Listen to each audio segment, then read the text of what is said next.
प्रार्थना करा सोबतीची.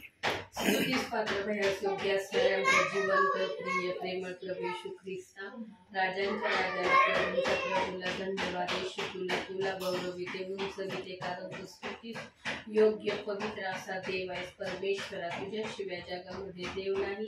तू आमचा बाप आहेस, आम्ही तुझे लेकरे आहोत. प्रभू परमेश्वरा, सर्वांना सुखी आणि निरोगी ठेव. पाळक साहेबांना तू आमच्यामध्ये सुखरूप आणलं. जे काय पवित्र शास्त्रातील वचन सांगतील ते वचन ऐकून त्याप्रमाणे आम्ही वागावं, बोलावं, चालावं अशी तू महान दया प्रगट कर. सर्वांना सुखी आणि निरोगी ठेव. या 25 सालामध्ये आम्ही पदार्पण करीत असताना लीन आणि नम्र असावं, देवाला दूर वागावं, प्रार्थनेमध्ये तत्पर असावं. जिवंत देवाची सेवा आम्ही खऱ्या मनानं, खऱ्या जीवानं, खऱ्या अंतःकरणापासून करावी. खरोखर प्रभू तू चांगला देव आहे. रोजची कृपा पुरेशी आहे. खरोखर प्रभू तुझे किती उपकार मानावे तितके थोडेच आहे. धन्यवाद प्रभू परमेश्वरा. इथून पुढचा वेळ काल तुझ्या आधी स्वाती सोपवते. धन्य तारणारा प्रभू येशू ख्रिस्त त्याच्यात गोड आणि प्रेमाने आणि विश्वासून मागते. आमेन. धन्यवाद येशू तुला. प्रियांनो, नवीन वर्ष लागून काही दिवस झाले. नवीन वर्षाचं स्वागत आम्ही अतिशय जल्लोषामध्ये, धामधुमीमध्ये, आनंदामध्ये, अनेक प्रकारच्या खुशीच्या माध्यमातून आम्ही नवीन वर्षाचं स्वागत केलं असेल. प्रियांनो, नवीन वर्षाचं स्वागत करण्याची आम्हाला देवबाप्पांनी संधी दिली. ही देवबाप्पाची महानता आमच्यासाठी आहे. देवबाप आपल्या लेकरासाठी जे पण करतो त्याच्या मागं उद्देश आणि हेतू असतो. देवबाप कोणतंही कार्य या भूतलावर बिना उद्देशाचं, बिना हेतूचं करत नाही. प्रियांनो, हे पवित्र शास्त्र पण आम्हाला एक महत्त्वाच्या उद्देशाने आणि हेतूने दिलेलं आहे. हे शास्त्र देण्यामागं देवबाप्पाची फार मोठी योजना आहे. या शास्त्रामध्ये जे जे वचनं ज्या ज्या प्रकारे लिहिलेत त्या त्या प्रकारच्या घटनेसाठी प्रभूने तरतूदही केलेली आहे. देवाने खाली वचन दिलंय आणि त्या वचनाला पूर्ण करण्याची तरतूद दाखवली नाही असं शास्त्र कुठंही सांगत नाही. हा कुणाला चांगल्या कामासाठी, जसा कुंभार चांगल्या कामासाठी मातीचा उपयोग करतो, वाईट कामासाठी उपयोग करतो, तसं देवबाप्पाने पण पवित्र शास्त्रामध्ये निरनिराळे वचन पूर्ण होण्यासाठी, निरनिराळ्या गोष्टी दाखवल्याप्रमाणे होण्यासाठी माध्यम ठेवले आहेत. आणि ते माध्यम पवित्र आत्म्याशिवाय आम्हाला समजू शकत नाही. पवित्र आत्मा जर आमच्या बरोबर आहे तर पवित्र आत्मा आम्हाला मदत करण्यास सदैव तत्पर आहे. प्रियांनो, आज काही जणांचं मत आहे. काय मत आहे माहिती आहे का प्रियांनो? की मोशेच्या नेतृत्वामधून मिसर देशातून, फारोच्या गुलामगिरीमधून 6 लाखापेक्षा अधिक जे प्रियजन कनान देशाकड मोशेच्या आदेशानुसार निघाले, त्या प्रियजनांचा बाप्तिस्मा झाला नाही असं काही जणांचं मत आहे. प्रियांनो, देवबाप्पाने या पवित्र शास्त्रामध्ये बाप्तिस्म्याचे निरनिराळे माध्यम प्रगट केले आहेत. हर एकांचा बाप्तिस्मा झालेला आहे. ज्यांचं स्वर्गारोहण देहात असताना झालेलं आहे त्या प्रियजनांचं मी सांगू शकत नाही. परंतु जे या पृथ्वीवर प्रभूच्या नावामध्ये होते त्या सर्वांचे बाप्तिस्मे झालेले बायबल सांगतं. निरनिराळ्या माध्यमातून त्याच्या लोकांचे बाप्तिस्मे देव बाप्पांनी केले आणि काही प्रमाण त्याने नवीन करारात ठेवले, काही प्रमाण जुन्या करारात ठेवले. सर्वांचे बाप्तिस्मे शब्दशः देव बाप्पाच्या आत्म्याने प्रगट केले नाही. असं म्हणतात काही जण की जो शाऊल होता नंतर जो पाऊल झाला त्याचा बाप्तिस्मा झाला नाही. पण बायबलचा आत्मा हे दाखवित नाही की शाऊल जो पाऊल झाला त्याचा बाप्तिस्मा झाला नाही म्हणून. शाऊलाचा बाप्तिस्मा झाला हे वचनामध्ये प्रगट केलंय. फक्त आम्ही पवित्र शास्त्राचे अभ्यासक जर असलो तर आम्हाला समजू शकेल की खरोखर या सर्व गोष्टी ज्या आपण ऐकत आहात या गोष्टीप्रमाणे देव बाप्पाने केलं. आता 6 लाखापेक्षा अधिक विश्वासणारे मोशेच्या नेतृत्वामधून फारोच्या गुलामगिरीतून बाहेर निघाले. त्यांचा बाप्तिस्मा कसा झाला? कारण 6 लाखापेक्षा अधिक ते प्रियजन होते. एवढ्या जणांचा बाप्तिस्मा होणं कुणी केला हा प्रश्न काही जणांसमोर उभा राहील आणि राहतोय. प्रियांनो, या प्रियजनांचे स्वतः प्रभूने बाप्तिस्मे केले. देव बाप्पाने यांचे बाप्तिस्मे करण्यासाठी कोणत्या संदेशाचा सेवकाचा उपयोग केला नाही, प्रेषिताचाही उपयोग केला नाही. स्वतः प्रभूने या प्रियजनांचे बाप्तिस्मे केले. आता तुम्ही म्हणाल कसं काय केले? वचनात तर दिलेलं नाही की या प्रियजनांचे बाप्तिस्मे झाले म्हणून. हे फक्त मोशेच्या आदेशानुसार फारोच्या गुलामगिरीतून बाहेर निघाले त्या संदर्भात बायबलमध्ये वचन दिलेलं नाही किंवा कुणी बाप्तिस्मे केले त्याचा उल्लेखही केलेला नाही. कसं काय हे? प्रियांनो, मी नेहमी सांगत आलेलो आहे प्रभूच्या आत्म्याच्या प्रेरणेने आणि आजही प्रभू मला ते सांगायला लावित आहे. योहान कृत शुभवर्तमान 21वा अध्याय आणि 25व्या वचनामध्ये सांगितलंय देव बाप्पाने काही गोष्टी बायबलमध्ये गुप्त ठेवल्यात आणि त्या गुप्त गोष्टी अंतिम समयामध्ये जे देवाचे पवित्र जन आहेत, शब्द ध्यान देऊन ऐकत जा प्रियांनो, देवाचे पवित्र जन, कारण बायबलनी तिथं तसाच शब्द ठेवलेला आहे म्हणून पवित्र आत्मा पण माझ्या मुखातून तसाच शब्द आपल्यापर्यंत उच्चारित आहे. जे पवित्र जन आहेत त्यांना देवबाप ते कळवणार आहे. आता बघा, इस्रायली लोक 6 लाखापेक्षा अधिक होते.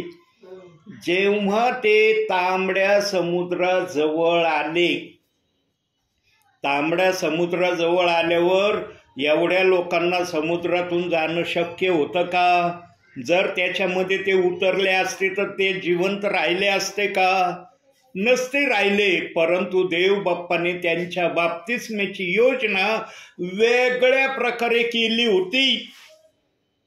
देवाने मोशेला सांगितलं होतं, तुला जी काठी दिली त्या काठीचा उपयोग तू अडचणीच्या समयामध्ये एकदा खडकावर आदळायची आणि जी काही समस्या असेल त्या समस्येतून तुला मार्ग लगेच त्या काठीच्या द्वारे प्राप्त होईल.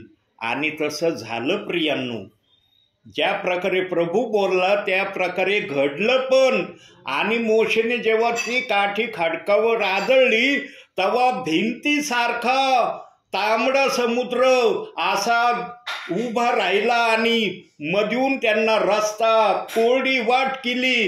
भिंतीसारखं पाणी उभं राहिलं आणि मग मोशे इस्रायली लोकांना म्हणला, पटपट निघा कारण शत्रू आपल्या मागं येत आहे.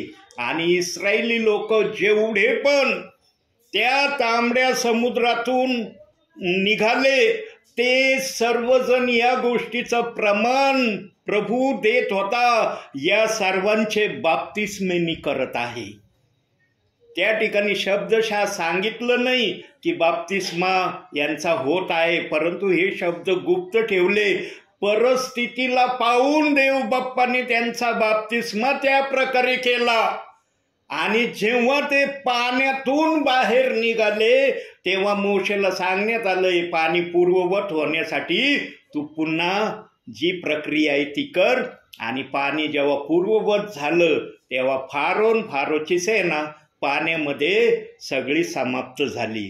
प्रियांनो, इस्रायली लोकांचं तांबड्या समुद्रातून बाहेर निघणं हाच त्यांचा बाप्तिस्मा होता. प्रियांनो, काही गोष्टी देवाचा आत्मा अंतिम समयामध्ये जे कलसे 1:26 वचनामध्ये सांगितलेलं आहे, जे गुज युगानुयुग पिढ्यानपिढ्या गुप्त ठेविले आहे ते आता त्याच्या पवित्र जनांना प्रगट झाले आहे. ते वचन आहे असं जे कलसे 1:26 या वचनामध्ये सांगितलंय ते शब्द अंतिम समयामध्ये देवबाप पूर्ण करत आहे. प्रियांनो, देव बाप्पाने आपल्या वचनातून एक जरी गुप्त गोष्ट प्रगट केली ना, देव बाप्पाचं ते वचन त्या ठिकाणी पूर्ण झालं. आणि एकापेक्षा अधिक जर गोष्टी देव बाप्पाने प्रगट केल्या तरी देव बाप्पाचा तो शब्द पूर्ण झाला असं बायबल आम्हाला सांगत आहे. आता बघूया पाऊलाचा जो बाप्तिस्मा झाला नाही असं जे काही प्रियजन म्हणतात त्याविषयीचं आपण वचन जरा बघूया पवित्र शास्त्रातून. सविता तो गॅस बारीक करा.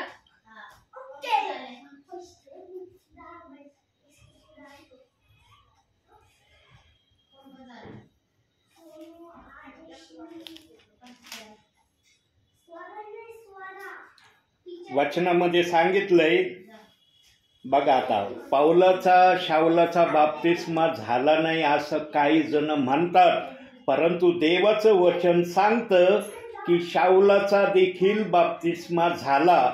आणि जेव्हा हनन्या संदेष्टाकडे शाऊल आंधळा या स्थितीमध्ये आला त्यावेळेस हनन्याने त्याच्या डोक्यावर हात ठेवून प्रार्थना केली. प्रार्थना केल्याबरोबर शाऊलाला नेत्र आले, जे अंधकारमय नेत्र त्याचे झाले होते प्रकाश पाहून दिमिश्काच्या वाटेवर, ते नेत्र पुन्हा देव बाप्पाने कार्यान्वित केले आणि शाऊलाला दृष्टी आली. दृष्टी आल्यानंतर हनन्याने शाऊलाचा बाप्तिस्मा केला. आणि शाऊलाचा बाप्तिस्मा झाल्यावर शाऊलाने ताबडतोब त्याच प्रांतातून देव बाप्पाची सुवार्ता सांगायला सुरुवात केली. शाऊल नाही म्हणला अरे मी आता विचार करीन, ठरवीन कुठून सेवा करायची, कशी करायची, कोणापर्यंत जायचं, कारण माझं नाव तर सर्व प्रांतात पसरलेलं आहे, मी ख्रिस्ती लोकांचा छळ करणारा आहे. आता मला पण सुवार्ता सांगण्यासाठी काहीतरी योजना करावं लागन, काहीतरी ठराव करावा लागन आणि मगच मला सेवेला उतरावं लागेल असा विचार शाऊलाने केला नाही. त्याला पवित्र आत्मा बाप्तिस्मा झाल्याबरोबर मिळाल्यावर त्याने लगेच त्याच प्रांतामधून सुवार्ता सांगायला सुरुवात केली.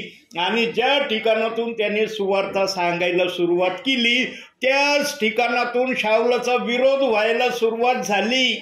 ज्यांनी ऐकलं ते म्हणे अरे हा तर ख्रिस्ती लोकांचं छळ करणारा, यहुदी लोकांकडून अधिकार पत्र प्राप्त करून ख्रिस्ती लोकांना तुरुंगात डांबण्याची मान्यता घेणारा हा कसं काय वचन सांगतो. आणि जेव्हा यहुदी अधिकाऱ्यांपर्यंत हे गेलं वर्तमान, तेव्हा यहुदी अधिकाऱ्यांना पण क्षणभर खरं वाटलं नाही. आणि जेव्हा त्यांना खात्री झाली तेव्हा ते म्हणले आता हा जो ख्रिस्ती विरोधक होता हा ख्रिस्ती सुवार्ता सांगतोय, याला आता आम्ही मारून टाकण्याचा त्यांनी प्लॅन केला.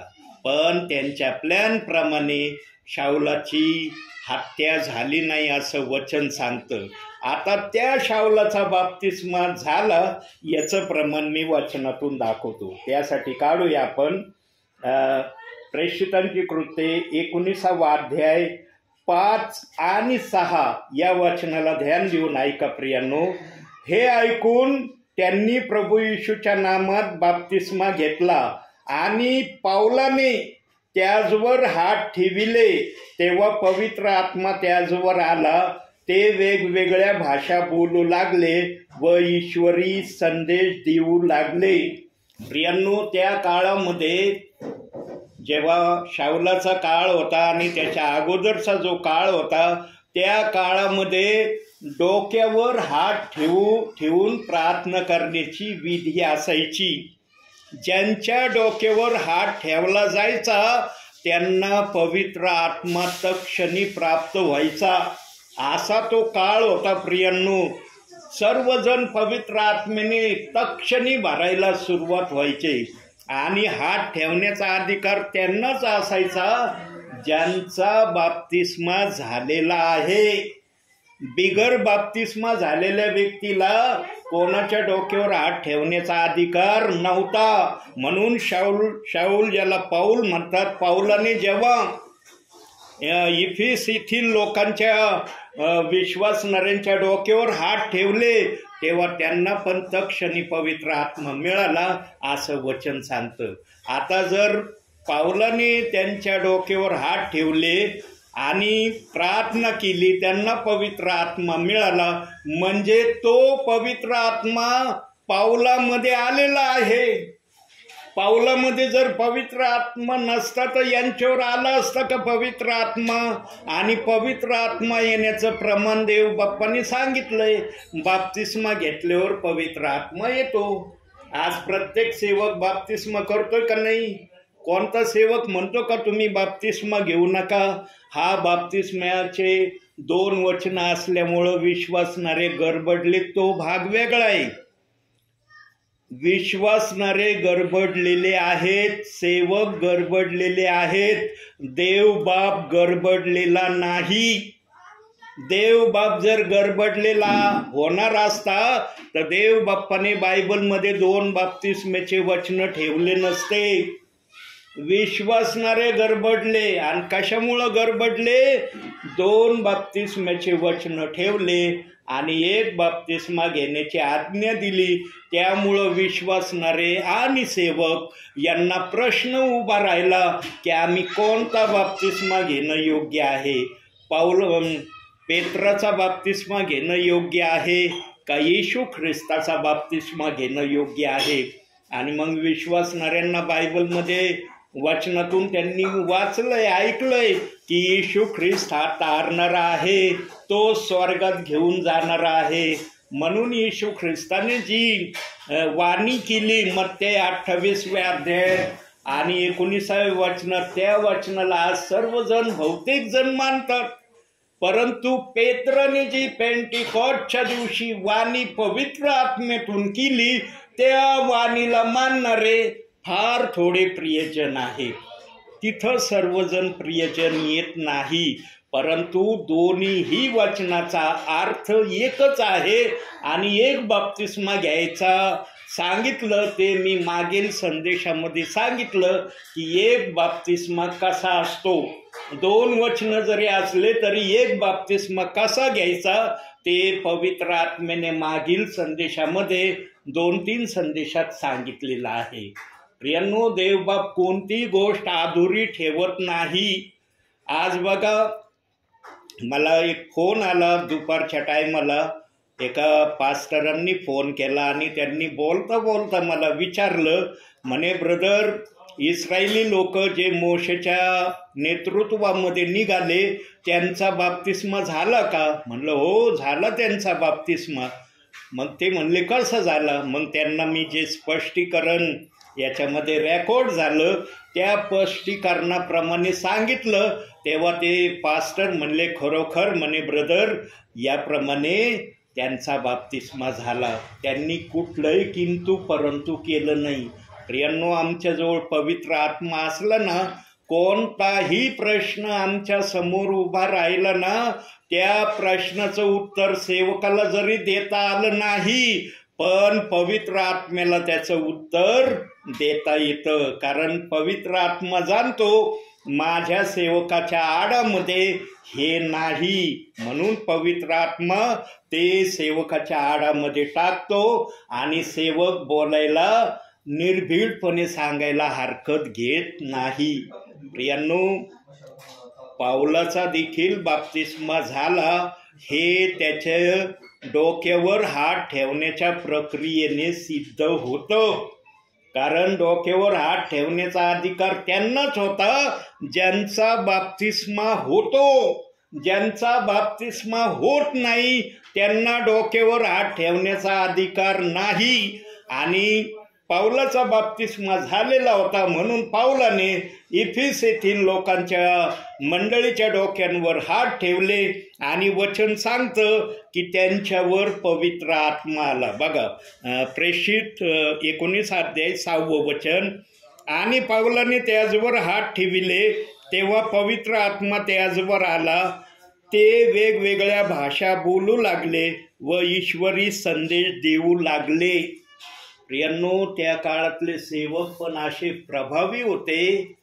त्यांच्या हातामध्ये अग्नी असायची. अग्नीचा बाप्तिस्मा असायचा त्यांच्या हातामध्ये. पाऊलाला हे देखील माहीत होतं. याच प्रेषितांच्या कृत्यामध्ये 18व्या अध्यायात मी वाचलंय की पाऊलाला योहानाचा बाप्तिस्मा माहीत होता आणि पाऊल जाणत होता की योहानाने सांगितलं, मी तुमचा बाप्तिस्मा पाण्याने करतो, परंतु माझ्या मागून जो येणार आहे तो तुमचा बाप्तिस्मा पवित्र आत्म्याने आणि अग्नीने करणार आहे. हे पाऊलाला चांगल्या प्रकारे माहीत होतं. असं प्रेषितांच्या कृत्यामध्ये मी वाचलं. प्रियांनो, शाऊलाला जरी देव बाप्पाची एवढी माहिती नव्हती पण पवित्र आत्मा त्याला जाणून देत होता. तू जरी छळ करणारा होतास पण या गोष्टी मी लिहून ठेवल्या आहेत. म्हणून प्रियांनो, आमच्या बरोबर पवित्र आत्मा असणं गरजेचं आहे. आणि पवित्र आत्मा ज्यांच्या बरोबर आहे त्याचं प्रमाण काय माहिती का प्रियांनो? हे बघा, प्रेषित, संदेष्टे, सेवक निर्भीडपणे बोलणारे होते असं वचन सांगतं. या अध्यायामध्ये निर्भीड हा शब्द तुम्ही वाचता. 19वा अध्याय वाचा प्रेषितांचे कृत्य. बघा, तिथं निर्भीड हा शब्द तुम्हाला वाचण्यात येईल. आता एक्झॅक्टली तो शब्द मी कुठं वाचला मला दाखवता येणार नाही, पण याच्यामध्ये दिलंय की ते निर्भीडपणे देवाचं वचन सांगत होते. तसं मी पण अंतिम समयामध्ये निर्भीडपणे देव जे मला बोलायला सांगतो ते मी बोलल्याशिवाय राहत नाही. पवित्र आत्मा असलेल्या व्यक्तीचं प्रमाण काय माहिती का प्रियांनो? जो पवित्र आत्म्याने भरलेला असतो तो प्रथम बायबलचा सन्मान करतो.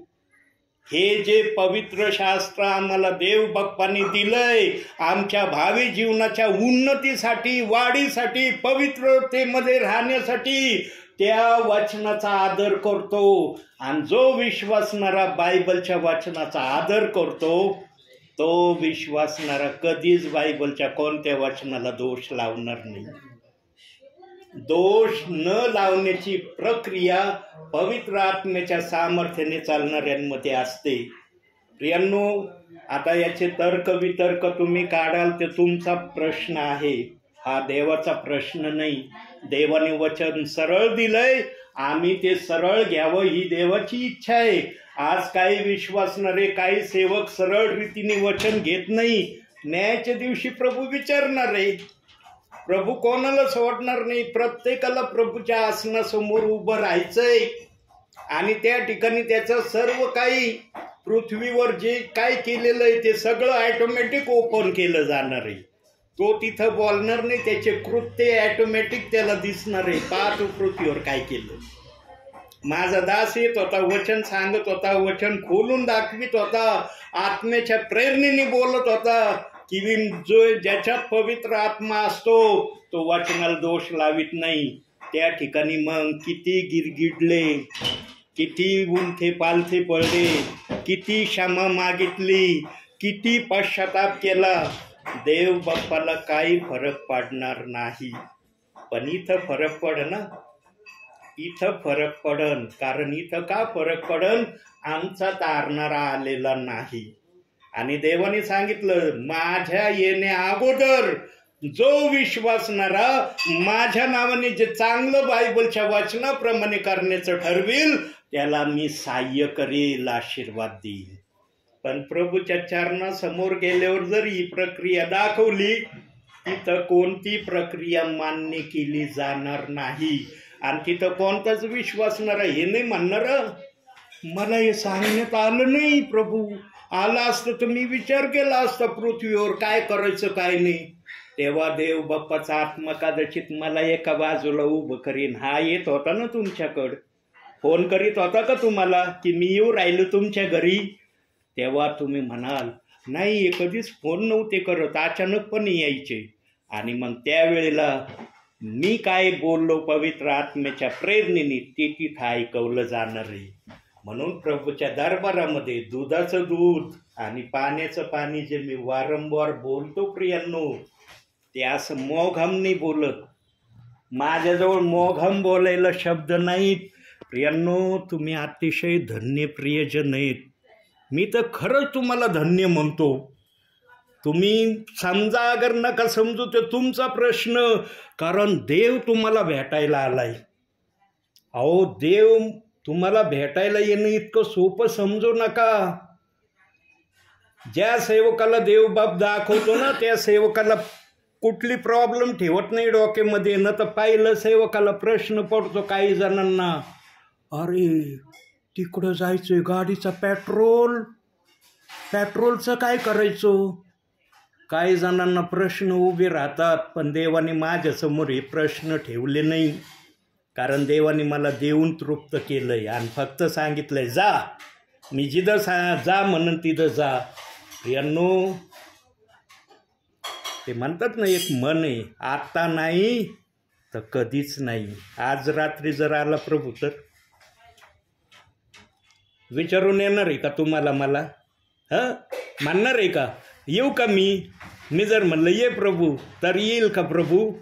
प्रभू आपल्या मनाचा मालक आहे. सेवकांना जी जबाबदारी दिली ती जबाबदारी सेवक फक्त आत्म्याच्या प्रेरणेने पूर्ण करत आहेत. प्रियांनो, देवाला भेटायला येणं तुमच्या घरामध्ये साधारण समजू नका. आणि मला माहिती आहे जिथं देवबाप्पाने मला सांगितलं ना जा, तिथं काही ना काही झाल्याशिवाय राहणार नाही. कधी कधी देवबाप मला केवळ प्रार्थनेच्या अनुषंगाने पाठवतो, कधी कधी देवबाप मला वचन सांगण्याच्या अनुषंगाने पाठवतो. माझं सर्व काही देवाच्या करण्यावर मान्यता आहे. मी देवाला म्हणलं प्रभू तुझे लोक आहेत, तुझी प्रॉपर्टी, तुझ्या प्रॉपर्टीला कसं चालवायचं ते मला सांग. तू म्हणलं ना प्रार्थना कर, प्रार्थना करीन. तू म्हणलं संदेश सांग, सांगन. माझ्याजवळ आज वही देखील नाही, नाही तर माझ्याजवळ वही असते बरं का, 5 वचनाची वही असती. पण आज वही नाही आहे, फक्त हे बायबल आहे माझ्याजवळ. आणि देवबाप्पाला म्हणलं देवबाप्पा आज तर वही नाही. देवबाप म्हणलं तुझी वही नाही, पण मी आहे ना तुझ्याबरोबर, मी बोलन मला काय बोलायचं ते. आणि देवबाप बोलतोय. 28 मिनिटाचा संदेश झालाय प्रियांनो. देवबाप तुमच्याशी बोलत आहे. प्रियांनो, आता 2 मिनिटात मी थांबणार आहे. मी आता जास्त वेळ नाही घेणार.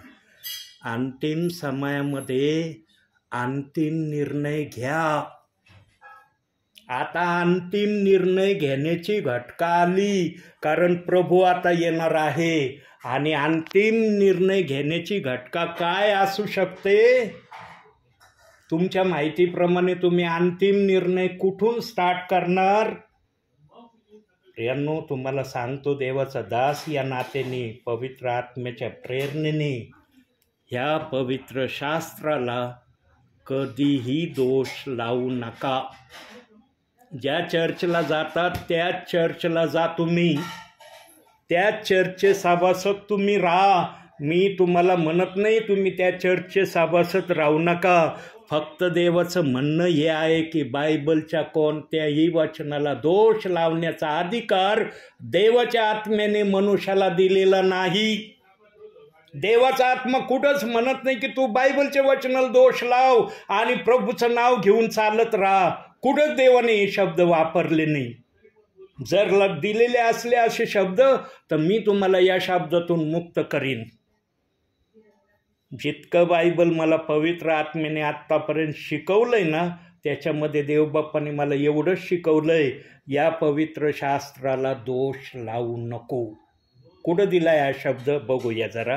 हे एक वचन आपण बघू. प्रगटीकरण 22 अध्याय 18-19 एवढंच एक वचन आपण बघू. 22 अध्याय 18-19. या पुस्तकातील संदेश वचने ऐकणाऱ्या प्रत्येकाला मी निश्चयपूर्वक सांगतो की जो कोणी ह्यात भर घालील त्याच्यावर या पुस्तकात लिहिलेल्या पीडा देव आणेल, आणि जो कोणी या संदेशाच्या पुस्तकातील वचनातून काही काढून टाकील त्याचा वाटा या पुस्तकात वर्णन केलेल्या जीवनाच्या झाडातून व पवित्र नगरीतून देव काढून टाकेल. बघितलं, देवाच्या आत्म्याने घालू नको सांगितलंय, काढू नको सांगितलंय. आता तुम्ही जर एखाद्या वाचनाला दोष लावता, एखाद्या वाचनाचा वादविवाद तुमच्या मनात असेल, तर तुम्ही एखाद्या वाचनाला काढलंय का नाही इनडायरेक्टली बायबलमधून? हा दास आहे ना, विचाराच्या माध्यमातून आणि वचनाच्या माध्यमातून दोन्ही पुराव्यानिशी बोलतो. म्हणून आजपर्यंत मी सेवेत आहे आणि सेवा करतोय मी. प्रियांनो, जो देवाच्या इच्छेप्रमाणे सेवा करील ना, त्याच्याकडून देवबाप जोपर्यंत त्याला सेवा करून घ्यावायची आहे तोपर्यंत तो सेवा करील.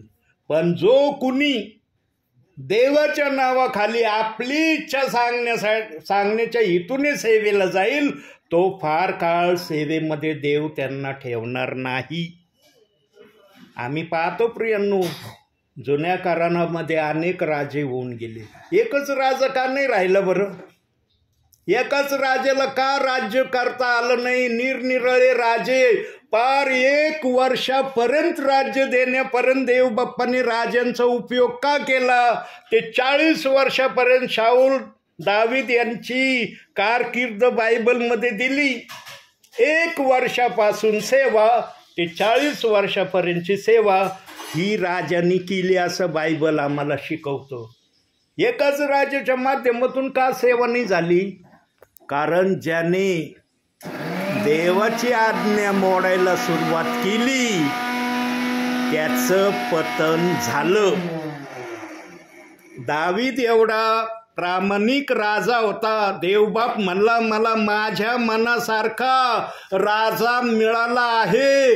त्या दाविदाला देखील देवबाप्पाने राजा पदावरून खाली आणलं आणि त्याचा मुलगा शल्मोन याला राजा केलं. का दाविदाला राजापदावरून खाली आणलं हे सर्वांना माहीत आहे. सांगायची आवश्यकता नाही की दावीद राजाने काय पाप केलं आणि त्या पापामुळं त्याला राजापदावरून खाली उतरावं लागलं आणि त्याच्या जागेवर शल्मोन हा राजा झाला. आणि शल्मोनाच्याच हातून देवबाप्पाने पवित्र मंदिर बांधून घेतलं, जे की दाविदाची इच्छा होती पवित्र मंदिर बांधण्याची. पण देवबाप्पाने त्याला पण निराश केलं नाही.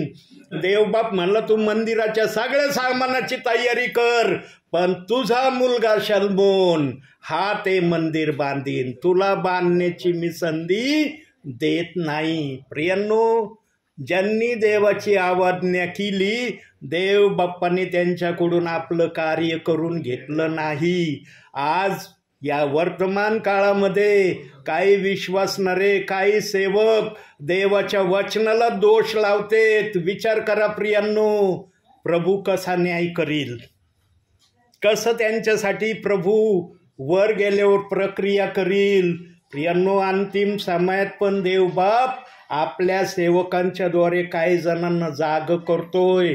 देवबाप्पाची इच्छा आहे की हे प्रियजन जाग होण्यासारखे मला दिसतात, म्हणून मी कोणत्याही ठिकाणी फोन न करता जातो. आमचा प्रभू पण फोन करून येणार नाही आम्हाला घेऊन जाण्यासाठी, तो पण अचानकपणे येणार आहे. म्हणून हा पण सेवक अचानकपणे तुमच्याकडं सेवेला येतो. म्हणून प्रियांनो, देवबाप तुम्हाला भेटायला येणं याच्यासारखं आशीर्वादित दुसरं माध्यम कोणतंच नाही.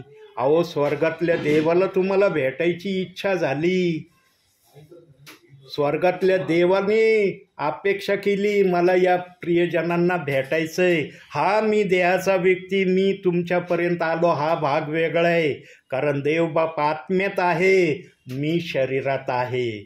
आत्मा आला त्याच्याबरोबर हे शरीर आलं, आणि जे काही तुम्ही ऐकत आहात ते पवित्र आत्म्यातून ऐकत आहात, विचारातून आणि वचनातून. या दोन गोष्टीशिवाय तिसरी गोष्ट या दासाच्या मुखातून निघत नाही. आणि काही जण आज असं म्हणतात माझ्याविषयी, ब्रदर हल्ली तुमचे संदेश फार प्रभावी येत आहेत, इतकं तुम्ही प्रभावीरित्या बोलत आहात, वचनाच्या बाहेर नाही आणि विचाराच्या बाहेर नाही. प्रियांनो, देवबाप नेहमी कमजोर लोकांनाच आपल्या सेवेसाठी जास्त उपयोगात घेतो. म्हणून 1 कोरिन्थी 1:27 जे वचन ठेवलंय ते वचन देवबाप पूर्ण करत आहे. पण ते पूर्ण करण्याचे माध्यम देवबापाचे वेगवेगळे आहेत. प्रियांनो, जो ऐकून शहाणा होतो तो सर्वात हुशार आहे असं नीतिसूत्रात सांगितलंय. आता तुम्हाला हुशार व्हायचंय अथवा नाही व्हायचंय तुमच्या हातात आहे. देवाने वचन तुम्हाला कळवलंय, शब्द सांगितलाय की माझी इच्छा काय आहे. आता देवाची इच्छा वचनातून विचारातून तुमच्या समोर देवाने प्रगट केली. आता तुमची इच्छा काय आहे ती देव बाप्पाला तुम्ही प्रार्थनेच्या माध्यमातून कळवा. म्हणून आजच्या या छोट्याशा संदेशातून देवबाप तुम्हाला आणि मला भरपूर आणि भरपूर आशीर्वाद देऊ. आमेन.